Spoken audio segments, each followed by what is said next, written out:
नमस्कार साथियों, मैं एडवोकेट विनय पांडे इलाहाबाद। दोस्तों, मैं आप लोगों को बताना चाहता हूं कि 69,000 शिक्षक भर्ती की सुनवाई, जैसा कि आप लोग जानते हैं, आज 36 नंबर पर लगा हुआ है, कोड नंबर 16 में सुप्रीम कोर्ट में। आपको मैं बताना चाहता हूं दोस्तों कि जैसा कि मैंने पहले ही कल अनुमान लगाया था कि जो 10 नंबर पे एक बेंच केस है, उसके ऊपर डिपेंड करेगा कि क्या होगा क्या नहीं होगा अपना केस। फिलहाल तो 10 नंबर पे जो केस था दोस्तों, आज लगभग जो है 1.5 घंटे बहस हुआ, लेकिन यह है कि एक वो है कि वो डिसाइड हो गया। दोस्तों, काफी बड़ा मैटर था, पहली ही डेट में जस्टिस ने डिसाइड कर दिया। मतलब इनके सामने पहली डेट पर आया, बाकी जो है अन्य जजों के पास जो है 2020 का मैटर था ये।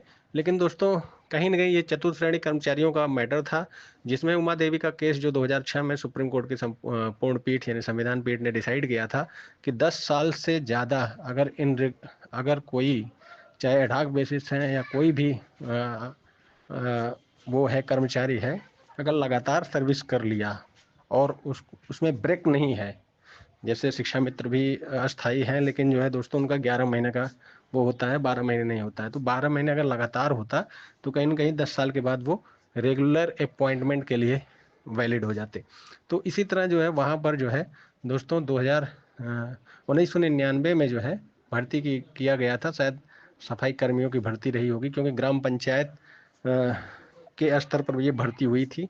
और सुप्रीम कोर्ट शुरू में तो उस मैटर को जो है एकदम से खारिज करने के मूड में था। जस्टिस दीपांकर दत्ता ने कहा कि कोई पंचायत का नेता जो है अगर अपॉइंटमेंट करने लगे तो ये कैसे संभव है, उसमें जो है आप रूल रेगुलेशन पालन किए हैं कि नहीं किए हैं।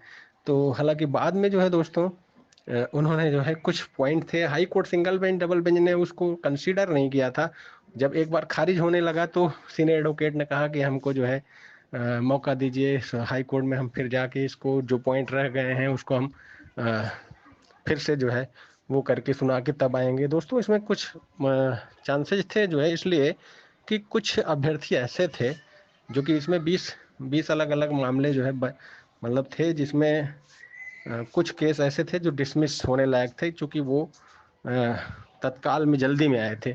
इस मैटर में दोस्तों एक चीज देखने को ये मिला मुझे कि जो है जो लोग कोर्ट में थे उनको जो है जज ने बाकायदा सबका नाम नोट किया, और जो लोग 10 साल की जो इन रेगुलर जो 10 साल की सर्विस पूर्ण किए हैं बिना किसी रुकावट के, क्योंकि काफ़ी लोग जो है ऐसे हैं जो कि हाई कोर्ट में आए ही नहीं थे समय पर, और जो 1999 से 2009 के बीच में जो लोग कहीं ना कहीं उचित फोरम पर जो है दिखे, उनको जज साहब ने नोट किया।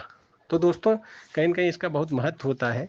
आज इस 10 नंबर वाले का ऑर्डर जो है कहीं ना कहीं वो हो गया और इसको निस्तारित कर दिया जज साहब ने।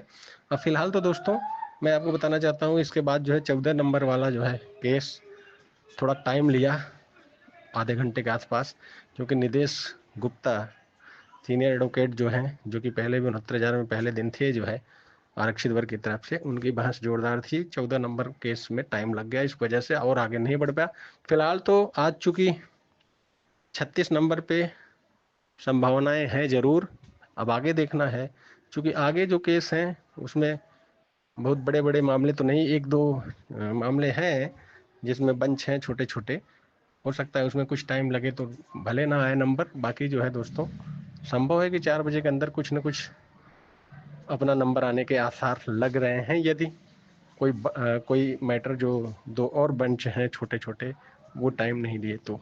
फिलहाल तो दोस्तों जैसी सूचना रहेगी मैं आपको देता रहूंगा, लेकिन एक चीज देखने से दोस्तों लग रहा है कि जस्टिस दीपांकर दत्ता अगर हमारे मैटर को भी सुनेंगे तो वो कभी भी डिसाइड कर सकते हैं, लगातार 2 घंटे बहस करा सकते हैं, वो मैटर समझ जाते हैं और वो क्वेश्चन करते हैं। अगर आप उचित जवाब दे दिए, तुरंत वो जजमेंट जो है वो कर देते हैं। फिलहाल तो दोस्तों बस इनकी बेंच में टेकअप होना आवश्यक है, क्योंकि दोस्तों आने वाले समय में ये शीतकालीन छुट्टियां हो रही हैं, और शीतकालीन छुट्टियों के बाद दोस्तों बेंचेज थोड़ा बहुत चेंज होती हैं। अगर ये एक बार सुन लेंगे तो निश्चित रूप से ये केस यही सुनेंगे, पार्ट थर्ड हो जाएगा। अन्यथा दोस्तों किसी अन्य बेंच में भी जा सकता है, तो अन्य बेंच में जाएगा तो फिर नए सिरे से फिर सब कुछ। दोस्तों फिलहाल तो मेरा मानना है कि जस्टिस दीपांकर दत्ता के बेंच में रहेगा तो ये केस कभी भी डिसाइड हो सकता है। इसमें टाइम बहुत ज़्यादा नहीं लगेगा। अन्य कोर्टों के तो दोस्तों ऐसे वो हैं कि जान लीजिए कि 6 महीने में डिसाइड हो या 6 साल में, कुछ भी नहीं कहा जा सकता है। इसलिए दोस्तों आप लोगों से आप लोगों को मैं समय समय पर अपडेट देता रहूँगा, और मैं कोर्ट लिंक में बराबर जो है ऑनलाइन बहस के माध्यम से अपने लैपटॉप के माध्यम से जुड़ा हुआ हूँ और पूरा देख रहा हूँ, और जैसी सूचना रहेगी मैं आपको देता रहूँगा। आज 36 नंबर पे जो अपना केस लगा है, अभी 2 बजे के बाद देखते हैं जज साहब क्या करते हैं, किस टाइप के जो है अगर लेते हैं केस, तो अगर सीरियली लेते हैं तो आसार भी हैं अपना केस आने के। धन्यवाद दोस्तों। मैं एडवोकेट विनय पांडे, प्रयागराज।